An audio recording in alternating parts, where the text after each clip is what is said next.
So hello friends, welcome back to my channel Meenachari creations. ఈరోజు video వచ్చేసి first ప్రెగ్నెన్సీలో ఉన్నప్పుడు ఒకవేళ అబార్షన్ అయిందనుకోండి, సెకండ్ ప్రెగ్నెన్సీ వాళ్ళకి ఏమైనా ప్రాబ్లం అవుతుందా అని చాలామంది టెన్షన్ పడుతూ ఉంటారనమాట. సో ఫస్ట్ ప్రెగ్నెన్సీ అప్పుడు ఏ మంత్లో పోయింది అనేది చాలా ఇంపార్టెంట్ అనమాట.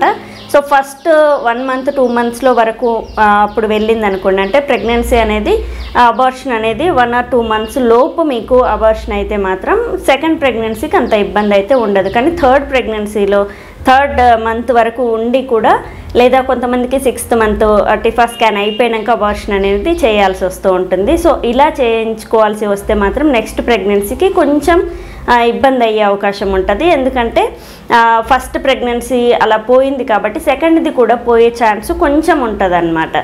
సో మీరు ఫస్ట్ ప్రెగ్నెన్సీ 3rd మంత్లో ఇలా అబార్షన్ అయిందనుకోండి, లేదా 6th మంత్లో అయిందనుకోండి, వెంటనే ప్రెగ్నెన్సీకి ట్రై చేసి దాని తర్వాత ప్రెగ్నెన్సీ కన్ఫర్మ్ అయినాక కంప్లీట్ బెడ్ రెస్ట్ తీసుకొని డాక్టర్ని కన్సల్ట్ ఎవ్రీ టైం ఎలాంటి సిమ్టమ్ వచ్చినా మీరు డాక్టర్ని కన్సల్ట్ అవుతూ ఉండాలి.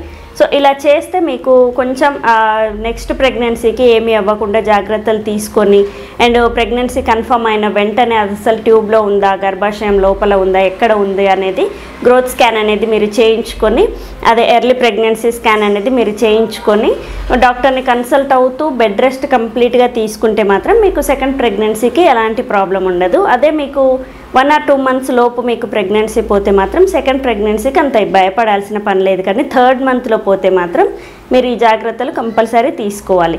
కంప్లీట్ బెడ్ రెస్ట్ అనేది ఇంపార్టెంట్. ఒక 6 మంత్స్ అయినా కంప్లీట్ బెడ్ రెస్ట్ అనేది తీసుకోవాలి. సో కంప్లీట్ బెడ్ రెస్ట్ వల్ల మీకు కొంచెం ఒబిసిటీ వచ్చే అవకాశం ఉంటుంది, కానీ బేబీ నిలబడుతుంది. సో ఖచ్చితంగా కంప్లీట్ బెడ్ రెస్ట్ అనేది మీరు హ్యాపీగా తీసుకోండి.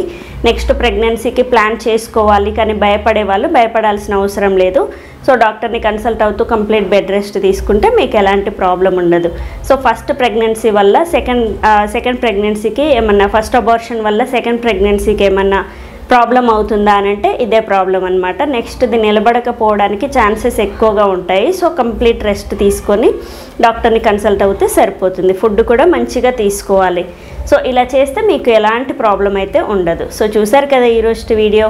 ఫస్ట్ ప్రెగ్నెన్సీలో అబార్షన్ అయితే సెకండ్ ప్రెగ్నెన్సీకి దాని ఎఫెక్ట్ ఉంటుందా అనేది ఈరోజు టాపిక్. సో చూసారు కదా ఈరోజు video. Thank you. Please subscribe my channel Meenachari creations. Thank you.